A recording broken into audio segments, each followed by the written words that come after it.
ਇਹ ਸਾਲ ਦਾ ਬਜਟ ਕਿਵੇਂ ਸਮਰੱਥ ਮੰਨਦੇ ਹੋ ਕਿ ਪੰਜਾਬ ਦੇ ਲਈ ਜਿੰਨੇ ਐਲਾਨ ਕੀਤੇ ਗਏ ਆ ਬਜਟ ਉਹਦੇ ਸਮਰੱਥ ਹੈਗਾ ਉਸ ਨੂੰ ਪੂਰੀਆਂ ਕਰਨ ਦੇ ਵਿੱਚ ਸਰਕਾਰ ਹੈ ਜਿਹੜੀ ਉਹ ਸਮਰੱਥ ਹੈ।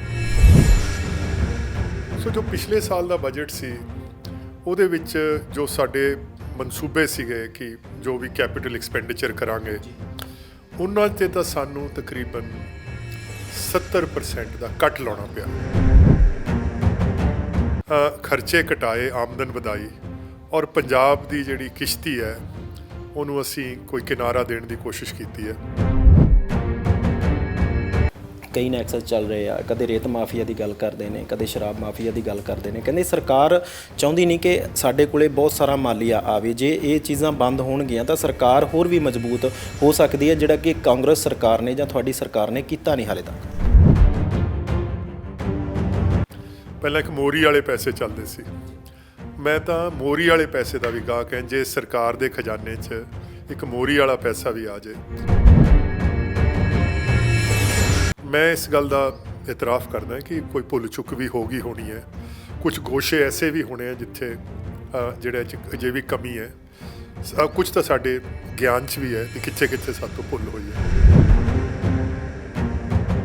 ਇੱਕ ਤਾਂ ਸਿੱਧੇ ਤੌਰ ਤੇ ਤੁਸੀਂ ਕਿਹਾ ਕਿ ਜਿਹੜੀਆਂ ਔਰਤਾਂ ਦਾ ਜਿਹੜਾ ਸਰਕਾਰੀ ਬੱਸਾਂ ਦੇ ਵਿੱਚ ਆ ਉਹ ਕਿਰਾਇਆ ਮਾਫ ਹੋ ਜਾਣਾ, ਇਹਦੇ ਨਾਲ ਸਰਕਾਰ ਤੇ ਕਿੰਨਾ ਕੁ ਬੋਝ ਪਏਗਾ ਜਾਂ ਸਰਕਾਰ ਨੇ ਕਿਸ ਤਰੀਕੇ ਨਾਲ ਇਹ ਫੈਸਲਾ ਲਿਆ। ਦੂਜਾ ਜਿਹੜਾ ਤੁਸੀਂ ਕਹਿੰਦੇ ਹੋ ਕਿ ਸ਼ਗਨ ਸਕੀਮ ਹੈ ਜਿਹੜੀ ਉਹ 21,000 ਤੋਂ 51,000 ਕਰ ਦਿੱਤੀ ਗਈ ਹੈ। ਪੈਨਸ਼ਨਾਂ ਜਿਹੜੀਆਂ ਸੀ ਉਹ 750 ਤੋਂ 1,500 ਕਰ ਦਿੱਤੀਆਂ ਨੇ। ਇਹਦੇ ਨਾਲ ਸਰਕਾਰ ਨੂੰ ਕਿੰਨਾ ਕੁ ਜਾਣੀ ਖਜ਼ਾਨੇ ਤੇ ਅਸਰ ਪਏਗਾ ਔਰ ਇਹ ਲਾਗੂ ਕਦੋਂ ਤੱਕ ਹੋ ਸਕਦੇ? ਕਿ ਰੋਡਵੇਜ਼ ਦੀਆਂ ਵੈਸੇ ਵੀ ਬੱਸਾਂ 'ਚ ਸੀਟਾਂ ਖਾਲੀ ਹੁੰਦੀਆਂ ਸੀ, ਜੇ ਉਹ ਬਹਿ ਜਾਣਗੀਆਂ ਤਾਂ ਕੀ ਫਰਕ ਪੈ ਜਾਊਗਾ। ਤੇ ਜੇ ਔਰਤ ਦੀ ਟਿਕਟ ਫ੍ਰੀ ਹੋਈ ਤਾਂ ਜਿਹੜਾ ਉਹਦਾ ਘਰ ਵਾਲਾ ਜਾਂ ਉਹਦਾ ਭਰਾ ਜਾਂ ਉਹਦਾ ਬੇਟਾ ਜੋ ਵੀ ਹੈ ਉਹਦੀ ਟਿਕਟ ਕਟਾਣੀ ਪਏਗੀ। ਤਾਂ ਮੈਨੂੰ ਨਹੀਂ ਲੱਗਦਾ ਵੀ 150 ਕਰੋੜ ਦੀ ਵੀ ਜ਼ਰੂਰਤ ਪੈਗੀ। ਬਹਰਹਾਲ ਉਹਨਾਂ ਨੇ ਕਿਹਾ ਕਿ ਇਹ ਜਿਹੜਾ ਬਜਟ ਹੈ ਇਹ ਮਨਪ੍ਰੀਤ ਸਿੰਘ ਬਾਦਲ ਹੋਰਾਂ ਨੇ ਨਹੀਂ ਬਣਾਇਆ, ਪੰਜਾਬ ਸਰਕਾਰ ਨੇ ਨਹੀਂ ਬਣਾਇਆ, ਪੰਜਾਬ ਦੇ ਲੋਕਾਂ ਨੇ ਨਹੀਂ ਬਣਾਇਆ। ਉਹ ਪ੍ਰਸ਼ਾਂਤ ਕਿਸ਼ੋਰ ਹੋਰਾਂ ਦਾ ਨਾਮ ਲੈਂਦੇ ਨੇ ਕਿ 5 ਨੂੰ ਪੇਸ਼ ਹੋਣਾ ਸੀ, 8 ਨੂੰ ਪੇਸ਼ ਹੋਇਆ, 3 ਦਿਨ ਦੇ ਵਿੱਚ ਉਹਨਾਂ ਦੀ ਇਨਵੋਲਵਮੈਂਟ ਹੋਈ ਹੈ। ਤਾਂ ਸਿੱਧੇ ਤੌਰ ਤੇ ਉਹਨਾਂ ਨੇ ਕਿਹਾ ਜੋ ਕੁਝ ਕਿਹਾ ਗਿਆ ਝੂਠ ਹੈ। ਜਿਵੇਂ ਪਹਿਲਾਂ ਪੰਜਾਬ ਸਰਕਾਰ ਝੂਠ ਮਾਰ ਕੇ ਉਹਨਾਂ ਦਾ ਕਹਿਣਾ ਹੈ ਕਿ ਸੱਤਾ ਦੇ ਵਿੱਚ ਆਈ ਆ, ਇਸ ਵਾਰ ਵੀ ਕੁਛ ਅਜਿਹਾ ਹੀ ਹੋਣ ਵਾਲਾ। ਪੰਜਾਬ ਨੂੰ ਕੋਈ ਬਹੁਤਾ ਫਾਇਦਾ ਨਹੀਂ ਹੋਣਾ। ਔਰ ਪ੍ਰਸ਼ਾਂਤ ਕਿਸ਼ੋਰ ਦੀ ਤਾਂ ਮੈਂ ਕਿਤੇ ਸ਼ਕਲ ਵੀ ਨਹੀਂ ਦੇਖੀ ਨਾ। ਪ੍ਰਸ਼ਾਂਤ ਕਿਸ਼ੋਰ ਕੋਈ ਸਿਆਸੀ ਹੈਸੀਅਤ ਰੱਖਦਾ ਹੈ ਕਿ ਉਹ ਸਾਨੂੰ ਦੱਸੂਗਾ।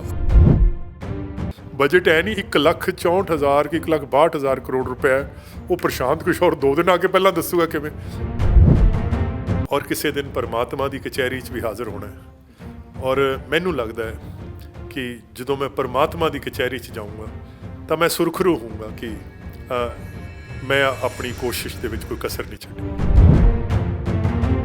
ਸਤਿ ਸ਼੍ਰੀ ਅਕਾਲ, ਤੁਸੀਂ ਵਿਜ਼ਨ ਪੰਜਾਬ ਟੀਵੀ ਦੇਖ ਰਹੇ ਹੋ ਤੇ ਮੈਂ ਰਵੀ ਸੰਗਰਾਹੂਰ। ਪੰਜਾਬ ਸਰਕਾਰ ਨੇ ਆਪਣਾ 5ਵਾਂ ਬਜਟ ਪੇਸ਼ ਕੀਤਾ ਹੈ।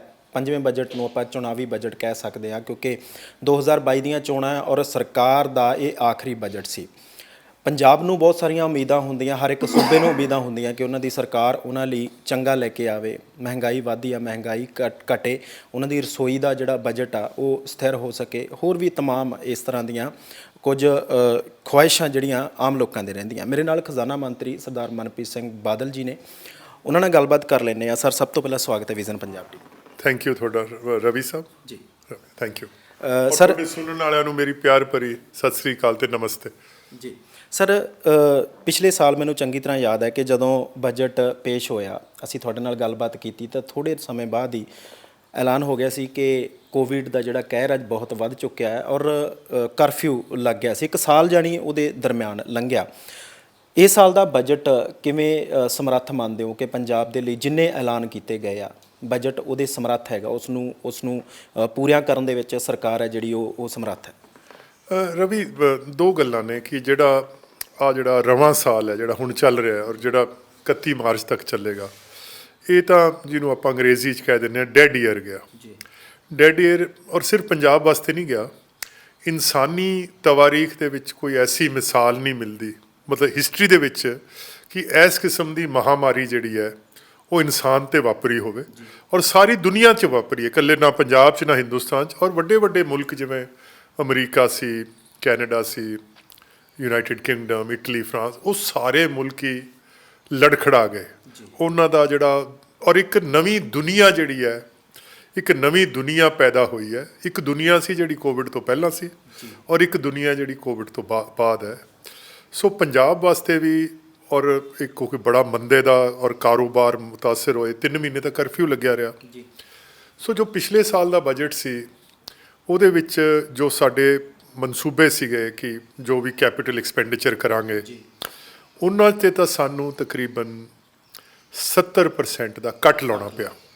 ਹਾਂ, ਜਿਹੜੀਆਂ ਸਾਡੀਆਂ ਕਮਿਟਡ ਲਾਇਬਿਲਿਟੀਜ਼ ਆ, ਕਮਿਟਡ ਲਾਇਬਿਲਿਟੀਜ਼ ਹੁੰਦੀਆਂ ਤਨਖਾਹਾਂ, ਪੈਨਸ਼ਨਾਂ, ਅਸੀਂ ਜਿਹੜੇ ਆਪਣੇ ਕਰਜ਼ੇ ਅਦਾ ਕਰਨੇ ਹੈ, ਬਿਜਲੀ ਬੋਰਡ ਨੂੰ ਜਿਹੜੀ ਅਸੀਂ ਸਬਸਿਡੀ ਦੇਣੀ ਹੈ ਜਾਂ ਬੁਢਾਪਾ ਪੈਨਸ਼ਨ ਦੇਣੀ ਹੈ, ਇਹ ਸਾਰੀਆਂ ਕਮਿਟਡ ਲਾਇਬਿਲਿਟੀਜ਼ ਹੁੰਦੀਆਂ। ਅਸੀਂ ਆਪਦੀਆਂ ਕਮਿਟਡ ਲਾਇਬਿਲਿਟੀਜ਼ ਨੂੰ ਤਾਂ ਮੀਟ ਕੀਤਾ, ਪਰ ਜਿਹੜਾ ਅਸੀਂ ਜਿਹੜੀ ਸਾਡੀ ਸੋਚ ਸੀ 10,000 ਕਰੋੜ ਦੀ, ਉਹ ਤਕਰੀਬਨ 5,000 ਕਰੋੜ 'ਤੇ ਰਹਿ ਜਾਏਗਾ। ਬਹਰਹਾਲ ਅਸੀਂ ਇਸ ਦਲਦਲ 'ਚੋਂ ਜਾਂ ਅਜ਼ਮਾਇਸ਼ ਦੀ ਘੜੀ 'ਚੋਂ ਨਿਕਲ ਗਏ, ਮੈਨੂੰ ਇਸ ਗੱਲ ਦੀ ਖੁਸ਼ੀ ਹੈ। ਔਰ ਪੰਜਾਬ ਜਿਹੜਾ ਹੈ ਔਰ ਕਿਉਂਕਿ ਅਸੀਂ ਪਿਛਲੇ ਜਿਹੜੀ 4 ਸਾਲ ਦੀ ਸਾਡੀ ਮੈਨੇਜਮੈਂਟ ਸੀ, ਪੰਜਾਬ ਦੀ ਟੋਟਲ ਟੈਕਸ ਰਿਸੀਟਸ ਹੁੰਦੀਆਂ, TRR ਕਹਿੰਦੇ ਆ, ਰੈਵਨਿਊ ਰਿਸੀਟਸ, ਇਹ ਦੁੱਗਣੀਆਂ ਹੋ ਗਈਆਂ। Excise, electricity duty, stamp duty ਵਗੈਰਾ, ਉਹਦੇ 'ਚ ਕਾਫੀ ਇਜ਼ਾਫਾ ਹੋਇਆ। ਜਿਸ ਵੇਲੇ ਅਸੀਂ ਸਰਕਾਰ ਸੰਭਾਲੀ ਸੀ ਅਤੇ ਅੱਜ ਨਾਲੋਂ ਸਾਡਾ ਟੈਕਸ ਰੈਵਨਿਊ ਜਿਹੜਾ ਹੈ ਉਹ ਡਬਲ ਹੋ ਗਿਆ। ਅਸੀਂ ਜਿਹੜੇ 60 ਸਾਲ ਦੀ ਰਿਟਾਇਰਮੈਂਟ ਤੋਂ 58 ਸਾਲ ਕੀਤੀ ਹੈ, ਉਹਦੇ ਨਾਲ ਵੀ ਸਾਨੂੰ ਕਾਫੀ ਫਾਇਦਾ ਹੋਇਆ। ਸੋ ਕਹਿਣ ਦਾ ਮਤਲਬ ਵੀ ਖਰਚੇ ਘਟਾਏ, ਆਮਦਨ ਵਧਾਈ ਔਰ ਪੰਜਾਬ ਦੀ ਜਿਹੜੀ ਕਿਸ਼ਤੀ ਹੈ ਉਹਨੂੰ ਅਸੀਂ ਕੋਈ ਕਿਨਾਰਾ ਦੇਣ ਦੀ ਕੋਸ਼ਿਸ਼ ਕੀਤੀ ਹੈ। ਔਰ ਕਿਉਂਕਿ ਤੁਹਾਡੇ ਸੁਣਨ ਵਾਲਿਆਂ ਦੀ ਯਾਦਾਸ਼ਤ ਬੜੀ ਛੋਟੀ ਹੁੰਦੀ ਹੈ, ਜਿਸ ਵੇਲੇ ਕੈਪਟਨ ਸਾਹਿਬ ਨੇ ਸਰਕਾਰ ਸੰਭਾਲੀ ਸੀ 2017 'ਚ, ਤਾਂ 31,000 ਦੇ ਤਾਂ ਕਰਜ਼ੇ ਜਿਹੜੇ CCL ਵਾਲੇ ਆ ਗਏ ਸੀ, 8,000 ਕਰੋੜ ਦੀਆਂ ਦੇਣਦਾਰੀਆਂ ਛੱਡ ਕੇ ਗਏ ਸੀ। ਕਿਸੇ ਵੀ ਨਵੀਂ ਸਰਕਾਰ ਨੂੰ ਯਕਮੁਸ਼ਤ 40,000 ਕਰੋੜ ਦੇ ਤਕਰੀਬ ਕਮੋ ਪੇਸ਼ ਖਰਚੇ ਪੈ ਜਾਣ ਔਰ ਤੁਸੀਂ ਸਮਝੋ ਕਿ ਇਸ ਸੁਆਹ ਦੀ ਢੇਰੀ 'ਚੋਂ ਸੂਬੇ ਨੂੰ ਕੱਢਣਾ ਹੈ, ਇਹ ਬੜੀ ਮੁਸ਼ਕਿਲ ਗੱਲ ਸੀ। ਪਰ ਅਸੀਂ ਔਰ ਪਰਮਾਤਮਾ ਦਾ ਸ਼ੁਕਰ ਹੈ, ਔਰ ਇਹ ਕੋਈ ਮੇਰੀ ਸਮਝ ਨਾਲ ਨਹੀਂ, ਪਰ ਇਹ ਕੁਦਰਤ ਜਿਹੜੀ ਹੈ, ਕਈ ਵਾਰੀ ਕੁਦਰਤ ਕੋਈ ਬੰਦੇ ਜਿਹੜੇ ਬੰਦਿਆਂ ਦੀ ਖੁਆਇਸ਼ ਨੇਕ ਹੋਵੇ, ਕਈ ਵਾਰੀ ਪਰਮਾਤਮਾ ਉਹਨਾਂ ਦੀ ਮਦਦ ਕਰਦਾ। ਔਰ ਮੈਨੂੰ ਖੁਸ਼ੀ ਇਸ ਗੱਲ ਦੀ ਹੈ ਕਿ ਅੱਜ ਜਿਹੜਾ ਬਜਟ ਪੇਸ਼ ਕੀਤਾ ਹੈ, ਅਸੀਂ ਆਪਣੇ ਮੁਲਾਜ਼ਮਾਂ ਵਾਸਤੇ 9,000 ਕਰੋੜ ਇਸ ਵਾਰੀ ਐਕਸਟਰਾ ਜਿਹੜਾ ਪੇ ਕਮਿਸ਼ਨ ਦਾ ਉਹ ਵੀ ਅੱਡ ਰੱਖ ਲਿਆ। 14,000 ਕਰੋੜ ਦੀ ਕੈਪੀਟਲ ਇਨਵੈਸਟਮੈਂਟ ਵੀ ਰੱਖ ਲਈ ਹੈ। ਅਸੀਂ ਸੋਸ਼ਲ ਸੈਕਟਰ ਦੇ ਵਿੱਚ, ਐਜੂਕੇਸ਼ਨ ਤੇ ਹੈਲਥ ਦੇ ਵਿੱਚ ਵੀ ਵਧਾਇਆ। ਔਰ ਜਿਹੜੇ ਸਾਡੇ ਗਰੀਬ ਜਾਂ ਬੇਵੱਸ ਜਾਂ ਮਸਕੀਨ ਤਬਕੇ ਹੈ, ਭਾਵੇਂ ਉਹ ਸ਼ਗਨ ਜਿਹੜੀ ਆਸ਼ੀਰਵਾਦ ਸਕੀਮ ਹੈ, ਬੁਢਾਪਾ ਪੈਨਸ਼ਨ ਹੈ, ਉਹਦੇ 'ਚ ਵੀ ਕਾਫੀ ਵੱਡੇ ਇਜ਼ਾਫੇ ਕੀਤੇ, ਕਿਉਂਕਿ ਅੱਜ ਸਾਡੀ ਹੈਸੀਅਤ ਤੇ ਔਕਾਤ ਬਣ ਗਈ ਹੈ ਕਿ ਅਸੀਂ ਇਜ਼ਾਫੇ ਕਰ ਸਕਦੇ। ਜੀ ਸਰ, ਓਪੋਜੀਸ਼ਨ ਦੀ ਜੇਕਰ ਗੱਲ ਕਰੀਏ, ਉਹ ਬਾਰ-ਬਾਰ ਕਹਿੰਦੇ ਨੇ ਕਿ ਸਰਕਾਰ ਕੋਲੇ ਆਮਦਨ ਦੇ ਓਨੇ ਸਾਧਨ ਨਹੀਂ ਹੈ। ਬਾਰ-ਬਾਰ ਤੁਹਾਡੇ ਤੇ ਇਦਾਂ ਦੇ ਇਲਜ਼ਾਮ ਲਾਉਂਦੇ ਨੇ ਕਿ ਕਈ ਨੈਕਸਸ ਚੱਲ ਰਹੇ ਆ, ਕਦੇ ਰੇਤ ਮਾਫੀਆ ਦੀ ਗੱਲ ਕਰਦੇ ਨੇ, ਕਦੇ ਸ਼ਰਾਬ ਮਾਫੀਆ ਦੀ ਗੱਲ ਕਰਦੇ ਨੇ। ਕਹਿੰਦੇ ਸਰਕਾਰ ਚਾਹੁੰਦੀ ਨਹੀਂ ਕਿ ਸਾਡੇ ਕੋਲੇ ਬਹੁਤ ਸਾਰਾ ਮਾਲੀਆ ਆਵੇ, ਜੇ ਇਹ ਚੀਜ਼ਾਂ ਬੰਦ ਹੋਣਗੀਆਂ ਤਾਂ ਸਰਕਾਰ ਹੋਰ ਵੀ ਮਜ਼ਬੂਤ ਹੋ ਸਕਦੀ ਹੈ, ਜਿਹੜਾ ਕਿ ਕਾਂਗਰਸ ਸਰਕਾਰ ਨੇ ਜਾਂ ਤੁਹਾਡੀ ਸਰਕਾਰ ਨੇ ਕੀਤਾ ਨਹੀਂ ਹਾਲੇ ਤੱਕ। ਸਭ ਮੈਂ ਤਾਂ ਤੁਹਾਡੇ ਦੇਖਣ ਵਾਲਿਆਂ ਨੂੰ ਇਹ ਕਹਿ ਸਕਦਾ, ਮੈਂ ਖਜ਼ਾਨਾ ਮੰਤਰੀ ਹਾਂ, ਔਰ ਮੈਂ ਤਾਂ ਜੇ ਉਹ ਪੁਰਾਣੇ ਜ਼ਮਾਨੇ 'ਚ ਸ਼ਾਇਦ ਤੁਹਾਡੇ ਸੁਣਨ ਵਾਲਿਆਂ ਨੇ ਕਿਤੇ ਸੁਣਿਆ ਵੀ ਨਾ ਹੋਵੇ, ਪਹਿਲਾਂ ਇੱਕ ਮੋਰੀ ਵਾਲੇ ਪੈਸੇ ਚੱਲਦੇ ਸੀ, ਮੈਂ ਤਾਂ ਮੋਰੀ ਵਾਲੇ ਪੈਸੇ ਦਾ ਵੀ ਗਾਹਕ ਹੈ। ਜੇ ਸਰਕਾਰ ਦੇ ਖਜ਼ਾਨੇ 'ਚ ਇੱਕ ਮੋਰੀ ਵਾਲਾ ਪੈਸਾ ਵੀ ਆ ਜਾਏ। ਔਰ ਤੁਹਾਡੇ ਮੈਂ ਸੁਣਨ ਵਾਲਿਆਂ ਨੂੰ, ਦੇਖਣ ਵਾਲਿਆਂ ਨੂੰ ਇਹ ਜ਼ਰੂਰ ਕਹਾਂਗਾ ਕਿ ਜਿਹੜੇ ਪੰਜਾਬ ਸਰਕਾਰ ਦੇ ਫਾਈਨੈਂਸਿਸ ਹੁੰਦੇ ਆ, ਇਹ ਆਡੀਟਰ ਜਨਰਲ ਜਿਹੜਾ ਪੰਜਾਬ ਦਾ ਹੈ, ਉਹਨਾਂ ਦੇ ਹਰ ਸਾਲ ਆਡਿਟ ਹੁੰਦੀ ਹੈ। ਔਰ ਇਸ ਆਡਿਟ ਦੇ ਵਿੱਚ ਜਿਹੜਾ ਹੁਣ 2 ਦਿਨ ਪਹਿਲਾਂ ਉਹਨਾਂ ਨੇ ਇੱਕ ਗੱਲ ਬੜੀ ਵਾਜ਼ਿਹ ਤੌਰ 'ਤੇ ਲਿਖੀ ਗਈ ਹੈ ਕਿ ਪੰਜਾਬ ਹੁਣ ਸਹੀ ਪਟੜੀ 'ਤੇ ਚੜ੍ਹ ਗਿਆ। ਇੱਕ ਆਡੀਟਰ ਜਨਰਲ ਦੀ ਰਿਪੋਰਟ ਹੈ, ਮੈਂ ਨਹੀਂ ਕਹਿ ਰਿਹਾ। ਕੋਈ ਨਾ ਕੋਈ ਸਾਡੇ 'ਚ ਨੇਕ ਨੀਤੀ ਹੋਊਗੀ, ਕੋਈ ਵਤਨ ਪ੍ਰਸਤੀ ਦਾ ਜਜ਼ਬਾ ਹੋਊਗਾ, ਜਿਹੜਾ ਅਸੀਂ ਪੰਜਾਬ ਨੂੰ ਇਹਨਾਂ ਹਾਲਾਤਾਂ ਦੇ ਵਿੱਚ ਖਿੱਚ ਕੇ ਜਿੱਥੇ ਅੱਜ ਪਹੁੰਚ ਗਿਆ, ਕੁਛ ਨਾ ਕੁਛ ਤਾਂ ਸਹੀ ਕੀਤਾ ਹੋਣਾ। ਮੈਂ ਇਸ ਗੱਲ ਦਾ ਇਤਰਾਫ ਕਰਦਾ ਕਿ ਕੋਈ ਭੁੱਲ ਚੁੱਕ ਵੀ ਹੋ ਗਈ ਹੋਣੀ ਹੈ, ਕੁਝ ਗੋਸ਼ੇ ਐਸੇ ਵੀ ਹੋਣੇ ਆ ਜਿੱਥੇ ਜਿਹੜੇ 'ਚ ਅਜੇ ਵੀ ਕਮੀ ਹੈ। ਕੁਝ ਤਾਂ ਸਾਡੇ ਗਿਆਨ 'ਚ ਵੀ ਹੈ ਵੀ ਕਿੱਥੇ ਕਿੱਥੇ ਸਾਡੇ ਤੋਂ ਭੁੱਲ ਹੋਈ ਹੈ। ਅਸੀਂ ਉਹਨਾਂ ਨੂੰ ਠੀਕ ਕਰਨ ਦੀ ਕੋਸ਼ਿਸ਼ ਕਰ ਰਹੇ ਹਾਂ ਔਰ ਪੰਜਾਬ ਨੂੰ ਬਿਹਤਰ ਤੋਂ ਬਿਹਤਰ ਕਰਨ ਦੀ ਹਰ ਮੁਮਕਿਨ ਸਾਡੀ ਕੋਸ਼ਿਸ਼ ਹੈ। ਸਰ ਦੋ ਤਿੰਨ ਚੀਜ਼ਾਂ ਨੇ ਜਿਹੜੀਆਂ ਆਮ ਲੋਕ ਜਿਹੜੇ ਸਾਨੂੰ ਪਿੰਡਾਂ 'ਚ ਬੈਠੇ ਵੀ ਦੇਖਦੇ ਨੇ, ਦੋ ਤਿੰਨ ਚੀਜ਼ਾਂ ਉਹਨਾਂ ਨੂੰ ਸਿੱਧੇ ਤੌਰ 'ਤੇ ਸਮਝ ਆਉਂਦੀਆਂ ਨੇ। ਇੱਕ ਤਾਂ ਸਿੱਧੇ ਤੌਰ 'ਤੇ ਤੁਸੀਂ ਕਿਹਾ ਕਿ ਜਿਹੜੀਆਂ ਔਰਤਾਂ ਦਾ ਜਿਹੜਾ ਸਰਕਾਰੀ ਬੱਸਾਂ ਦੇ ਵਿੱਚ ਆ ਉਹ ਕਿਰਾਇਆ ਮਾਫ ਹੋ ਜਾਣਾ, ਇਹਦੇ ਨਾਲ ਸਰਕਾਰ 'ਤੇ ਕਿੰਨਾ ਕੁ ਬੋਝ ਪਏਗਾ ਜਾਂ ਸਰਕਾਰ ਨੇ ਕਿਸ ਤਰੀਕੇ ਨਾਲ ਇਹ ਫੈਸਲਾ ਲਿਆ। ਦੂਜਾ ਜਿਹੜਾ ਤੁਸੀਂ ਕਹਿੰਦੇ ਹੋ ਕਿ ਸ਼ਗਨ ਸਕੀਮ ਹੈ ਜਿਹੜੀ ਉਹ 21,000 ਤੋਂ 51,000 ਕਰ ਦਿੱਤੀ ਗਈ ਹੈ। ਪੈਨਸ਼ਨਾਂ ਜਿਹੜੀਆਂ ਸੀ ਉਹ 750 ਤੋਂ 1,500 ਕਰ ਦਿੱਤੀਆਂ ਨੇ। ਇਹਦੇ ਨਾਲ ਸਰਕਾਰ ਨੂੰ ਕਿੰਨਾ ਕੁ ਜਾਣੀ ਖਜ਼ਾਨੇ 'ਤੇ ਅਸਰ ਪਏਗਾ ਔਰ ਇਹ ਲਾਗੂ ਕਦੋਂ ਤੱਕ ਹੋ ਸਕਦੇ ਆ? ਸਭ ਤੋਂ ਪਹਿਲਾਂ ਤਾਂ ਤੁਹਾਡੇ ਸੁਣਨ ਵਾਲਿਆਂ ਨੂੰ ਮੈਂ ਕਹਿਣਾ ਚਾਹੁੰਦਾ ਕਿ ਜਿਹੜੇ ਸਰਕਾਰ ਦੇ ਪੈਸੇ ਹੁੰਦੇ ਆ, ਇਸ ਪੈਸੇ 'ਤੇ ਸਭ ਤੋਂ ਵੱਧ ਜਾਂ ਵੱਡਾ ਅਧਿਕਾਰ ਕਿਹਦਾ ਹੁੰਦਾ? ਜਿਹੜਾ ਸਭ ਤੋਂ ਜ਼ਿਆਦਾ ਗਰੀਬ ਹੈ। ਜਿਹੜਾ ਅਮੀਰ ਹੈ ਉਹਦਾ ਘੱਟ ਹੈ, ਜਿਹੜਾ ਸਭ ਤੋਂ ਜ਼ਿਆਦਾ ਗਰੀਬ ਹੈ। ਔਰ ਤੁਹਾਡੇ ਪਿੰਡਾਂ ਵਾਲਿਆਂ ਨੂੰ, ਕਿਉਂਕਿ ਮੈਂ ਵੀ ਸਾਰੀ ਉਮਰ ਪਿੰਡਾਂ 'ਚ ਹੀ ਰਿਹਾ, ਮੈਂ ਉੱਥੋਂ ਦੀ ਉੱਥੇ ਜੰਮਿਆ ਪਲਿਆ ਵੱਡਾ ਹੋਇਆ, ਇੱਥੇ ਸਿਆਸਤ ਕੀਤੀ ਹੈ। ਪਿੰਡਾਂ ਦੇ ਵਿੱਚ ਕੁਝ ਲੋਕ ਐਸੇ ਵੀ ਹੈ ਜਿਨ੍ਹਾਂ ਕੋਲ ਅੱਜ 10 ਰੁਪਏ ਵੀ ਹੈ ਨਹੀਂ। ਸੋ ਮੈਂ ਅੱਜ ਇਸ ਸਰਕਾਰੀ ਕੋਠੀ 'ਚ ਬੈਠਾ ਤਾਂ ਮੈਨੂੰ ਇਹਨਾਂ ਗੱਲਾਂ ਤੋਂ ਨਜ਼ਰ ਨਹੀਂ ਚੁਰਾਉਣੀ ਚਾਹੀਦੀ ਕਿ ਮੈਂ ਪੰਜਾਬ ਦੇ ਬਜਟ ਨੂੰ ਸਰਪਲਸਾਂ 'ਚ ਲੈ ਕੇ ਜਾਣਾ ਹੈ, ਕਿਉਂਕਿ ਇਹ ਪੰਜਾਬ ਦਾ ਜਿਹੜਾ ਪੈਸਾ ਹੈ ਇਹ ਗਰੀਬਾਂ ਦੀ ਇਮਾਨਤ ਹੈ ਔਰ ਇੱਕ ਖਾਸ ਮੁੱਦਤ ਵਾਸਤੇ ਇਹ ਮੈਨੂੰ ਚਲਾਉਣ ਨੂੰ ਹੁਕਮ ਹੋਇਆ ਹੈ। ਸੋ ਮੈਂ ਸਮਝਦਾ ਕਿ ਜਿਹੜਾ ਤੁਸੀਂ ਕਿਹਾ ਹੈ ਕਿ ਔਰਤ ਜ਼ਾਤ ਨੂੰ ਜਿਹੜੀ ਫ੍ਰੀ ਬੱਸ ਦੇ ਵਿੱਚ ਸਫ਼ਰ ਕਰਨ ਦਾ ਜਿਹੜਾ ਅਸੀਂ ਮਨਸੂਬਾ ਅੱਜ ਪੇਸ਼ ਕੀਤਾ, ਇਹਦੇ ਲਈ ਮੈਂ 150 ਕਰੋੜ ਰੁਪਇਆ ਸਰਕਾਰੀ ਖਜ਼ਾਨੇ 'ਚ ਰੱਖਿਆ। ਪਰ ਮੇਰਾ ਇਹ ਵੀ ਮੰਨਣਾ ਹੈ ਕਿ ਔਰ ਜਿਸ ਮਤਲਬ ਇਹ ਮੈਂ ਗਲਤ ਵੀ ਹੋ ਸਕਦਾ ਕਿ ਰੋਡਵੇਜ਼ ਦੀਆਂ ਵੈਸੇ ਵੀ ਬੱਸਾਂ 'ਚ ਸੀਟਾਂ ਖਾਲੀ ਹੁੰਦੀਆਂ ਸੀ, ਜੇ ਉਹ ਬਹਿ ਜਾਣਗੀਆਂ ਤਾਂ ਕੀ ਫਰਕ ਪੈ ਜਾਊਗਾ? ਨੰਬਰ 1। ਨੰਬਰ 2, ਮੈਂ ਦੇਖਿਆ ਕਿ ਔਰਤ ਪੰਜਾਬ 'ਚ ਖਾਸ ਕਰਕੇ ਕਿਤੇ ਬਹੁਤ ਘੱਟ ਹੈ ਜਿਹੜੇ ਇਕੱਲੀਆਂ ਸਫ਼ਰ ਕਰਦੀਆਂ, ਉਹ ਹਮੇਸ਼ਾ ਜੋੜੇ ਕਰਦੇ ਜਾਂ ਪਰਿਵਾਰ ਕਰਦੇ। ਅਤੇ ਜੇ ਔਰਤ ਦੀ ਟਿਕਟ ਫ੍ਰੀ ਹੋਈ ਤਾਂ ਜਿਹੜਾ ਉਹਦਾ ਘਰ ਵਾਲਾ ਜਾਂ ਉਹਦਾ ਭਰਾ ਜਾਂ ਉਹਦਾ ਬੇਟਾ ਜੋ ਵੀ ਹੈ ਉਹਦੀ ਟਿਕਟ ਕਟਾਉਣੀ ਪੈਗੀ। ਤਾਂ ਮੈਨੂੰ ਨਹੀਂ ਲੱਗਦਾ ਕੋਈ 150 ਕਰੋੜ ਦੀ ਵੀ ਜ਼ਰੂਰਤ ਪੈਗੀ। ਬਹਰਹਾਲ ਇਹ ਸਟੇਟਮੈਂਟ ਜਿਹੜੀ ਹੈ ਜੇ 150 ਕਰੋੜ ਲੱਗ ਵੀ ਗਿਆ ਤਾਂ ਕੋਈ ਫਰਕ ਨਹੀਂ ਪੈਂਦਾ। ਉਸੇ ਤਰ੍ਹਾਂ ਹੀ ਜਿਹੜੀ ਬੁਢਾਪਾ ਪੈਨਸ਼ਨ ਹੈ ਇਹ ਤਕਰੀਬਨ 30 ਲੱਖ, ਪੰਜਾਬ ਦੀ ਆਬਾਦੀ 2.5 ਕਰੋੜ ਹੈ ਅਤੇ 30 ਲੱਖ ਬੰਦੇ ਨੂੰ, ਔਰਤ ਨੂੰ ਬੁਢਾਪਾ ਪੈਨਸ਼ਨ ਮਿਲ ਰਹੀ ਹੈ। ਇਹ ਬਹੁਤ ਵੱਡੀ ਮਤਲਬ ਤਾਦਾਦ ਹੈ ਔਰ ਇਹਦੇ ਵਿੱਚ ਜੇ ਅਸੀਂ 750 ਤੋਂ 1,500 ਕਰਾਂਗੇ ਤਾਂ ਤਕਰੀਬਨ 2,000 ਕਰੋੜ ਰੁਪਇਆ ਸਾਲਾਨਾ ਇਹਦੇ 'ਤੇ ਖਰਚ ਆਏਗਾ। ਸ਼ਗਨ ਸਕੀਮ ਦਾ ਤਕਰੀਬਨ 150 ਕਰੋੜ ਰੁਪਇਆ ਖਰਚ ਆਏਗਾ। ਪਰ ਜਿਸ ਤਰ੍ਹਾਂ ਮੈਂ ਕਿਹਾ ਕਿ ਸਰਕਾਰੀ ਖਜ਼ਾਨਾ ਜਿਹੜਾ ਹੈ ਉਹਦਾ ਅਧਿਕਾਰ ਜਿਹੜਾ ਉਹ ਗਰੀਬ ਲੋਕਾਂ ਦੇ। ਸੋ ਇਹ ਜ਼ਰੂਰੀ ਹੈ ਕਿ ਜਿਹੜੀ ਪਿੰਡਾਂ 'ਚ ਮਾਯੂਸੀ ਹੈ, ਲੋਕ ਜਿਹੜੇ ਆਪਣੇ ਪੈਰਾਂ 'ਤੇ ਖੜੇ ਹੋ ਸਕਣ ਔਰ ਸਾਡੇ ਬੇਟੇ ਬੇਟੀਆਂ ਇੱਜ਼ਤ ਦੀ ਰੋਟੀ ਕਮਾ ਕੇ ਖਾ ਸਕਣ। ਸਰਕਾਰ ਦਾ ਤਾਂ ਇਹੀ ਧਰਮ ਹੈ। ਸਰ ਇਹ ਲਾਗੂ ਕਦੋਂ ਹੋਣ ਜਾ ਰਹੇ ਨੇ? ਤਿੰਨੇ ਸਕੀਮਾਂ ਦੀ ਗੱਲ ਕਰੀਏ ਜਾਂ ਬਾਕੀ ਵੀ ਸਕੀਮਾਂ, ਜਿਵੇਂ ਆਯੁਸ਼ਮਾਨ ਜਿਹੜੀ ਸਕੀਮ ਹੈਗੀ ਆ ਉਹ ਵੀ ਇੱਕ ਤੁਸੀਂ ਐਲਾਨ ਤਾਂ ਜਿਹੜੀ ਹੈ ਕੰਟੀਨਿਊਸ ਸਕੀਮ ਹੈ, ਇਹ ਚੱਲ ਰਹੀ ਹੈ, ਇਹਦੇ 'ਚ ਤਾਂ ਕੋਈ ਵਿਘਨ ਨਹੀਂ ਹੈ।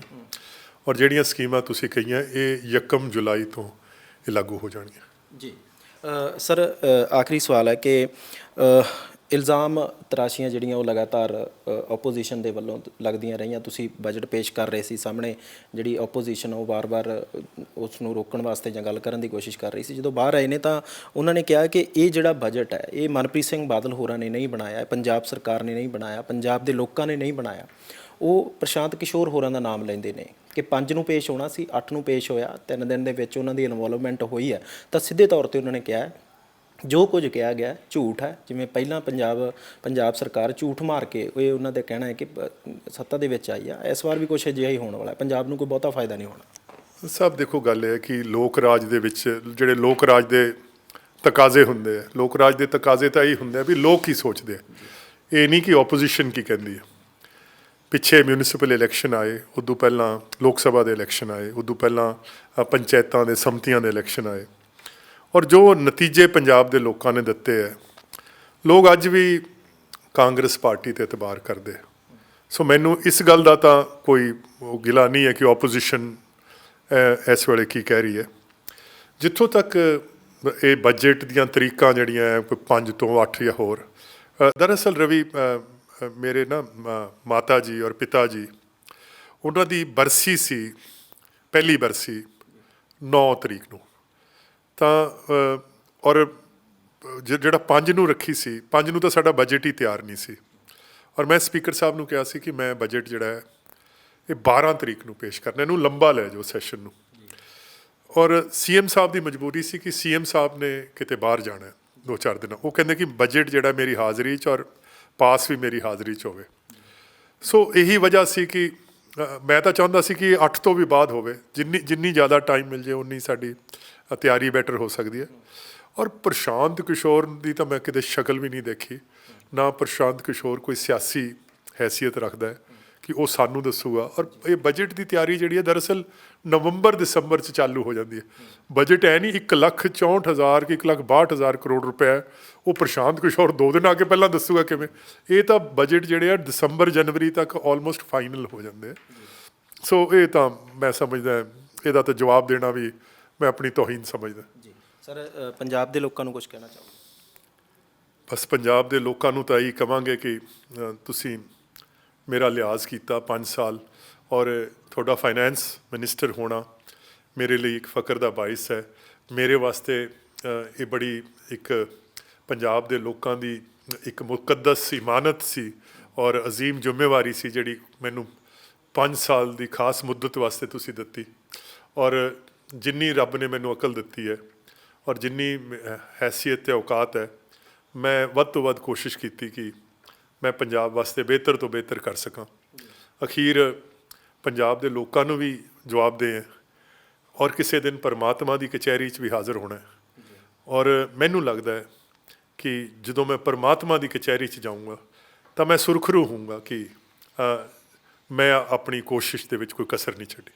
Thank you. ਬਹੁਤ ਧੰਨਵਾਦ ਜੀ। ਤਾਂ ਸਨ ਮਨਪ੍ਰੀਤ ਸਿੰਘ ਬਾਦਲ ਜੀ, ਖਜ਼ਾਨਾ ਮੰਤਰੀ ਨੇ, ਜਿਨ੍ਹਾਂ ਨੇ ਬਜਟ ਪੇਸ਼ ਕੀਤਾ ਔਰ ਉਮੀਦ ਜ਼ਰੂਰ ਕੀਤੀ ਜਾਣੀ ਚਾਹੀਦੀ ਹੈ ਜਿਸ ਤਰੀਕੇ ਦੇ ਨਾਲ ਐਲਾਨ ਪੰਜਾਬ ਦੇ ਵਾਸਤੇ ਕੀਤੇ ਗਏ ਨੇ ਜਲਦ ਜਲਦ ਉਹ ਲਾਗੂ ਵੀ ਹੋਣ ਔਰ ਪੰਜਾਬ ਦੇ ਲੋਕਾਂ ਨੂੰ ਉਹਨਾਂ ਦਾ ਫਾਇਦਾ ਵੀ ਸਿੱਧੇ ਤੌਰ ਤੇ ਮਿਲੇ। ਕੈਮਰਾ ਪਰਸਨ ਗੋਲਡੀ ਦੇ ਨਾਲ ਮੈਂ ਰਵੀ ਸੰਗਰਾਹੁਰ, ਵਿਜ਼ਨ ਪੰਜਾਬ ਟੀਵੀ, ਚੰਡੀਗੜ੍ਹ।